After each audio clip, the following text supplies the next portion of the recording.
Full Moon sale காலை 9 மணியிலிருந்து இரவு 12 மணி வரை ஜூலை 29 ஒரு நாள் மட்டும்.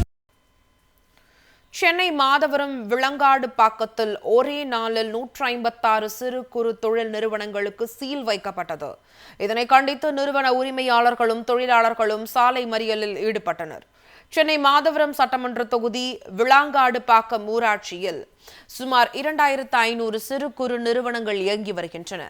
இந்த நிறுவனங்களில் 30,000க்கும் மேற்பட்ட தொழிலாளர்கள் பணியாற்றி வருகின்றனர்.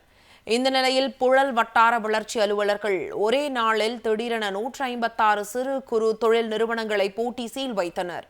இதனால் ஆத்திரமடைந்த நிறுவன உரிமையாளர்கள் மற்றும் தொழிலாளர்கள் மாதவரம் அருமந்தை நெடுஞ்சாலையில் மறியலில் ஈடுபட்டனர். காலையில் சீல் வைத்து மாலையில் திறக்கப்படுகிறது, அது என்ன சட்டம் என்று தங்களுக்கு புரியவில்லை என்றும், இதுகுறித்து முதலமைச்சர் தனிப்பிரிவு, தலைமைச் செயலகம், CMDA, தொழில்துறை அமைச்சரகம் உள்ளிட்ட அனைத்து துறைகளிலும் மனு அளித்தும் பயனில்லை என அவர்கள் தெரிவித்தனர்.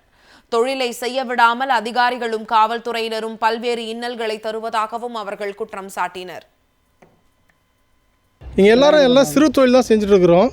கிட்டத்தட்ட 2500 கம்பெனி கிட்ட இருக்குது. அதில் வந்து குறிப்பாக 156 கம்பெனி மேலே மட்டும் ஒரு தனிநபர் கேஸ் போட்டிருக்காரு.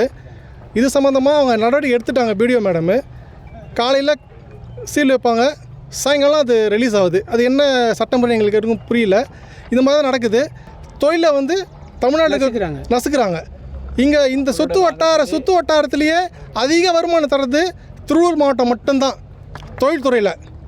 அதை வந்து இவங்க கெடுக்கிறாங்க. என்னெல்லாம் எங்களை அலைக்கடிக்கணுமோ கஷ்டப்படுத்தணுமோ எல்லாமே இப்போ கஷ்டப்படுத்திட்டாங்க. நாங்களும் அதுக்கும் பல தடவை போராடி அதுக்கும் உண்டான வழியும் கிடைக்காம இப்போ பாருங்கள் சீல் வச்சுட்டு போயிட்டாங்க. இப்போ நடுத்தூரில் நின்றுட்டு இருக்கோம். ஒவ்வொருத்தரும் ரெட்டின்ஸ் காவல்துறை இன்ஸ்பெக்டர், நீங்கள் தொழிலே பண்ண முடியாது, உங்களை ரிமாண்ட் பண்ணிவிடுவேன், கை காலை உடச்சி போட்டுருவேன் அப்படின்னு சொல்கிறாரு. இது எந்த வகையில் நியாயம்? ஃபுல் மூன் சேல் காலை 9 மணியிலிருந்து இரவு 12 மணி வரை ஜூலை 29 ஒரு நாள் மட்டும்.